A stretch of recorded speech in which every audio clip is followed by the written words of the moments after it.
بسم الله الرحمن الرحيم أرأيت الذي يكذب بالدين فذلك الذي يدع اليتيم ولا يحض على طعام المسكين فويل للمصلين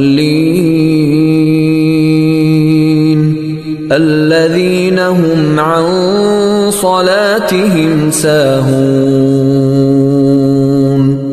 الذين هم يراءون